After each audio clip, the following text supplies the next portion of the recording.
And in this crucible of dread, new punishments were forged to strike terror into the hearts of those who defied the law, the church, or the will of the mighty. Among these punishments, few carried the visceral horror of the cauldron, an instrument of death by boiling, where flesh and bone were offered up to heat, steam, and the searing hiss of fat melting into water. This was no swift hanging, no instant blade of the executioner's axe, but a punishment chosen precisely for its duration. Death in the cauldron was slow. It was theatrical. It was agony turned into public performance. And it was a punishment that reeked of cruelty so profound that it haunted even hardened medieval spectators long after the screams had ceased. Boiling as execution was not unique to any one kingdom.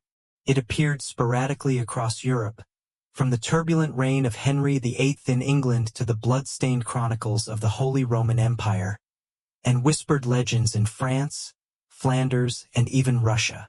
It was not a common sentence, for the very act demanded elaborate preparation. A scaffold had to be raised, an iron pot forged in immense size, water or oil or even molten substances poured in, a fire stoked beneath it, and the crowd summoned to bear witness. But when it was chosen, the message was clear. This was no ordinary crime. This was a sin or betrayal so great that only the slow cooking of human flesh would suffice as payment. One of the earliest accounts comes from England in the 16th century, when Henry VIII decreed boiling alive as punishment for poisoning. Poison, to the Tudor mind, was seen not merely as murder, but as a hidden, cowardly, and ungodly act, striking at the heart of trust itself. And so, the poisoner was punished not with the mercy of the rope, but with the cauldron. Chroniclers tell of condemned men dragged to Smithfield, chained, and lowered into bubbling oil or pitch while crowds pressed close, their faces lit by the leaping fire beneath.